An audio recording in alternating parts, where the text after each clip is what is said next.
सियासत से जुड़ी हुई बड़ी खबर सामने आ रही है, वो आपको बता दें। अजीत पवार गुट के एक सांसद और एक विधायक वापस शरद पवार गुट में लौट आए हैं। ये बड़ी खबर। पहले ये सांसद और विधायक अजीत पवार गुट के साथ थे, लेकिन बड़ी खबर ये मिल रही है कि अब एक सांसद और एक विधायक शरद पवार गुट में शामिल हो गए। शरद पवार का पावर एक बार फिर से दिखाई दिया है। एक सांसद और एक विधायक अजीत पवार गुट से टूटकर शरद पवार गुट में वापस शामिल हो चुके हैं। ये बड़ी खबर। महाराष्ट्र की सियासत से अब भी उलटफेर जारी है। अजीत पवार ये बोल रहे हैं तमाम विधायक और सांसद उनके साथ है, पर अपडेट आपको ये दे रहे हैं कि एक सांसद और एक विधायक जो कि अजीत पवार के साथ कल तक दिखाई दे रहे थे, आज और अब वो दिखाई दे रहे शरद पवार के साथ।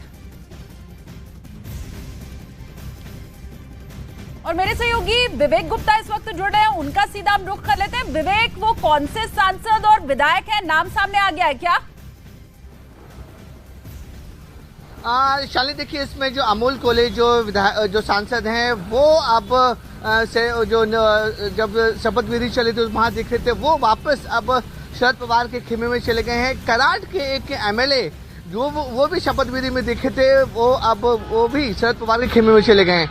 यानी कि अब शरद पवार जो बार बार दावा करते उनका खेमा के सारे एमएलए और सांसद वापस आएंगे। धीरे धीरे एक एमएलए और एक सांसद पहले से अब अजीत पवार के खेमे को छोड़कर शरद पवार के खेमे में जा चुका है। लेकिन सबसे इंटरेस्टिंग तस्वीर मैं आपको दिखाना चाहूंगा। इस समय हम मुंबई के साउथ मुंबई के इलाके में खड़े हैं और यहाँ देखिए, ये है अब अजीत पवार का नया दफ्तर, राष्ट्रवादी कांग्रेस पार्टी महाराष्ट्र प्रदेश।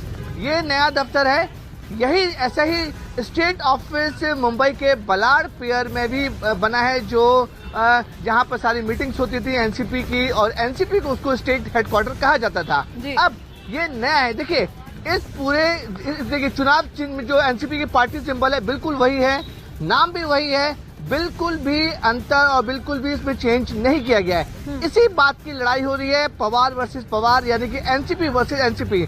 अजीत पवार की पार्टी में जो एनसीपी का दावा किया, देखिए इसमें भी जो घड़ी का निशान है बिल्कुल चेंज नहीं किया है, वही तिरंगे का निशान बनाया गया है और नाम भी राष्ट्रवादी कांग्रेस पार्टी महाराष्ट्र प्रदेश।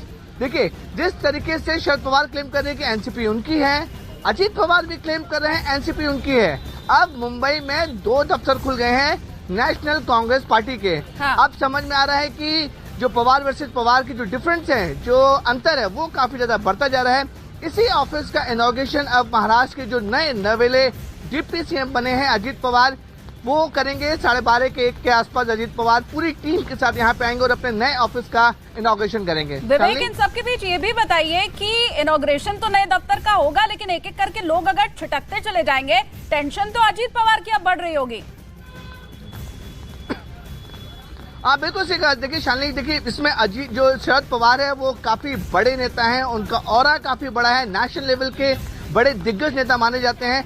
इसलिए शरद पवार के खेमे ने बार बार और ये साफ तौर पे कह दिया था कि अगर शरद पवार पूरी तरह से एक्टिव हो जाएंगे और सभी एमएलए और सांसद को पर्सनली फोन करना शुरू करेंगे, तो कोई भी एमएलए और एमपी जो बागी हो चुके हैं वो शरद पवार को मना नहीं कर सकते हैं। इसी वजह से देखिए शरद पवार का खेमा काफी ज्यादा कॉन्फिडेंट दिख रहा है, लेकिन अब अजीत पवार भी काफी ज्यादा कॉन्फिडेंट में दिख रहे हैं। और जो सूत्रों से जानकारी मिल रही है कि देखिए पूरे महाराष्ट्र में एनसीपी की तकरीबन जो 54 सीटें हैं, जिनमें से 1 सीट खाली है, यानी कि 53 विधायक हैं। 53 में से 43 विधायक अजीत पवार के खेमे में हैं और 10 विधायक अजीत पवार के खेमे में बचे रहते हैं। आने वाले दिनों में पवार के खेमे में रुके रहते हैं, ये थोड़े देर में पता चल जाएगा। आप बने रहिए विवेक, आगे भी आपके पास लौटेंगे। लेकिन देखिए, महाराष्ट्र में अजीत पवार गुट की बगावत के बाद शरद पवार ने अपनी ताकत अब दिखा दी है। महाराष्ट्र के सतारा में एक रैली उन्होंने की, जिसमें बड़ी संख्या में कार्यकर्ता शामिल हुए। ये दावा उन्होंने किया कि इस बगावत का पार्टी के ऊपर कोई फर्क नहीं पड़ने वाला है, जबकि शरद पवार गुट के बागियों के ऊपर एक्शन ले लिया गया। अजीत गुट ने 9 विधायकों को पार्टी से बाहर कर दिया और उन नेताओं के ऊपर एक्शन लिया गया जो कि मंत्रियों के शपथ ग्रहण कार्यक्रम में शामिल हुए थे।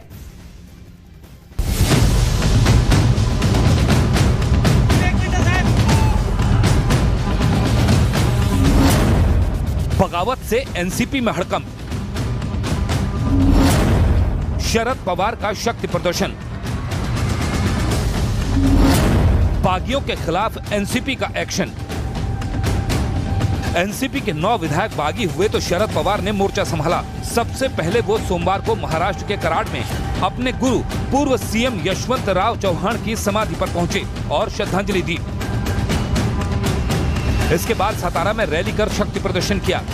उन्होंने दावा भी किया कि अजीत गुट की बगावत से पार्टी को कोई फर्क नहीं पड़ेगा और उन्हें अल्टीमेटम भी दे दिया।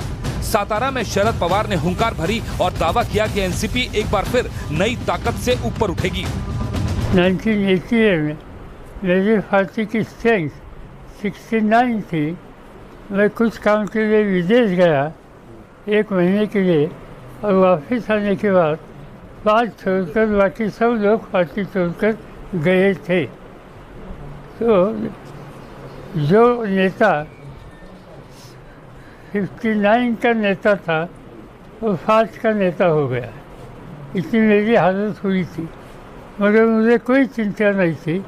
मैंने पूरा महाराष्ट्र घुमा कर लोगों को मिलकर एक अलग माहौल पैदा किया और जब चुनाव हुआ तब जो हमारी स्ट्रेंथ थी वो रही, सब लोग चुनकर आ गए और जब छोड़कर गए इनमें से 3 या 4 छोड़कर बाकी सब डिफीट हो गए। और इससे ये मेरा फास्ट एक्सपीरियंस 2-3 बार ऐसा है, इसलिए कितने गए कौन गए इसकी जांच मैं कभी करता नहीं हूँ। उधर एनसीपी ने बागियों के खिलाफ ताबड़तोड़ एक्शन लेना शुरू कर दिया। शरद पवार ने सांसद प्रफुल्ल पटेल और सुनील तटकरे को पार्टी से बाहर कर दिया। अजीत पवार के शपथ ग्रहण समारोह में भाग लेने गए 3 नेताओं पर भी एनसीपी ने एक्शन लिया। साथ ही अजीत पवार समेत 9 विधायकों को एक्शन की जानकारी दी गई। एनसीपी ने बगावत करने वाले अजीत पवार समेत 9 विधायकों को पार्टी से बर्खास्त कर दिया। इसके साथ ही विधानसभा अध्यक्ष से सभी को अयोग्य घोषित करने की मांग की। इसके साथ ही प्रदेश सचिव शिवाजी राव गर्जे को पार्टी से बाहर का रास्ता दिखा दिया। एनसीपी ने अकोला के जिलाध्यक्ष विजय देशमुख को भी पार्टी से निकाल दिया। एनसीपी ने मुंबई के कार्यकारी अध्यक्ष नरेंद्र राणे को भी पार्टी से निकाल दिया। उनकी बेटी और सांसद सुप्रिया सुले ने प्रफुल्ल पटेल और सुनील तटकरे के खिलाफ एक्शन लेने के लिए शरद पवार को चिट्ठी लिखी थी। उधर शरद पवार के एक्शन के तुरंत बाद अजीत पवार ने भी एनसीपी की नई टीम बना दी। उन्होंने सांसद सुनील तटकरे को महाराष्ट्र प्रदेश का अध्यक्ष बना दिया। अनिल पाटिल को व्हिप की जिम्मेदारी दे दी गई। पार्टी कैसे चलेगी? बहुत अच्छी तरह से चलेगी। उधर एनसीपी से अजीत गुट की बगावत के बाद दिल्ली में एनसीपी के दफ्तर में लगी प्रफुल्ल पटेल की तस्वीर हटा दी गई। मतलब एनसीपी ने बगावत के खिलाफ सख्ती के संकेत दिए। लेकिन इसी बीच अजीत गुट ने प्रेस कॉन्फ्रेंस की और शरद पवार के एक्शन का खुलकर विरोध किया। आमचे राष्ट्रवादी काँग्रेस पार्टीचे खूप सारे म्हणजे आम्हाला खात्री आहे की खूप सारे म्हणजे बाय वास्ट मेजॉरिटी म्हणजे बहुसंख्य लोकांनी। उधर सूत्रों के हवाले से दावा किया गया कि शिंदे की सरकार में एनसीपी के 43 विधायक, 6 विधान परिषद सदस्य और 3 सांसद भी जुड़ सकते हैं। हालांकि महाराष्ट्र सरकार में अजीत पवार गुट की क्या ताकत होगी, इसकी तस्वीर मंत्रिमंडल विस्तार के बाद साफ होगी। तो टूट हो चुकी है एनसीपी के अंदर, लेकिन आपको ये बताते हैं कि एनसीपी में अजीत पवार की बगावत की बड़ी वजह क्या है। 3 बड़ी वजह है, एक एक करके आपको बताते हैं। वो 3 कौन सी वजह है?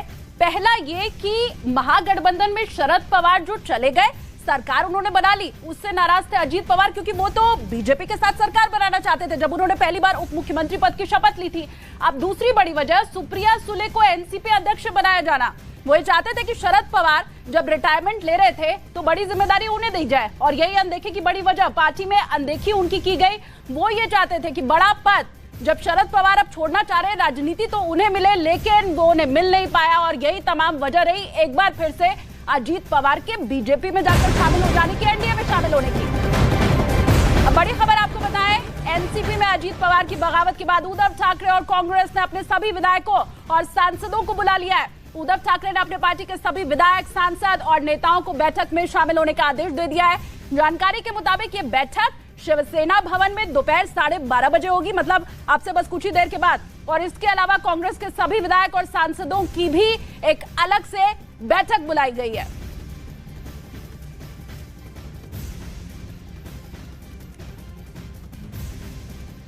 और विवेक मेरे सहयोगी लगातार जुड़े हुए, एक बार उनका हम फिर से रुख कर लेते हैं। विवेक, एक तरफ तो आपने दिखाया एनसीपी के इस नए दफ्तर का उद्घाटन होना है, उधर खलबली कांग्रेस के अंदर भी दिखाई दे रही है, बैठक उधर भी होनी है, शिवसेना भवन में भी बैठक होनी है 12 बजे। अपडेट इसके बारे में? देखिए खलबली पूरी तरह से अब महाविकास आघाड़ी में है। देखिए जो उद्धव ठाकरे की सेना थी वो लगभग पूरी तरह से टूट चुकी है। 56 में से 40 विधायक बीजेपी में शामिल हो गए हैं और अब एनसीपी में भी उसी तरह की फूट सामने दिख रही है। 40 से ज्यादा विधायक अब बीजेपी में शामिल हो गए हैं। बची कांग्रेस। अब ये जो तीनों पार्टी की लड़ाई है उसमें सबसे बड़ी लड़ाई हो रही है कि एलओपी यानी कि लीडर ऑफ ऑपोजिशन कौन बनेगा। आपको बताना चाहेंगे शालिनी की लीडर ऑफ ऑपोजिशन अभी जितेंद्र अवार्ड जो एनसीपी के नेता हैं उन्हें बना दिया गया है। उसको लेकर कांग्रेस के अंदरूनी में काफी ज्यादा नाराजगी है और कांग्रेस का दावा है कि तीनों पार्टियों में फिलहाल सबसे बड़ी पार्टी कांग्रेस की है, इसलिए एलओपी यानी कि विपक्ष का नेता कांग्रेस की तरफ से बनाया जाना चाहिए। इसी को लेकर कांग्रेस आज मीटिंग कर रही है जिसमें वो सारे एमएलए, एमपी और अपने वर्किंग कमेटी के जो लोग हैं उनके साथ उनको बुलाया गया है। लगभग 11 बजे ये मीटिंग शुरुआत होगी और उस मीटिंग में प्रदेश अध्यक्ष नाना पटोले समेत मुंबई के अध्यक्ष जो नई अध्यक्ष बनी है वर्षा गायकवाड़ भी मौजूद रहेंगी। वहीं दूसरी तरफ 12:30 बजे उद्धव ठाकरे ने भी अपने सभी लोगों के साथ मीटिंग कर रहे हैं। और इन तमाम घटनाक्रमों के बीच में विवेक ये पहला महाराष्ट्र वो राज्य हो जाएगा जहां पर एनसीपी पक्ष और विपक्ष दोनों जगह होगी। शिवसेना पहले पक्ष और विपक्ष दोनों में दिखाई दे रहे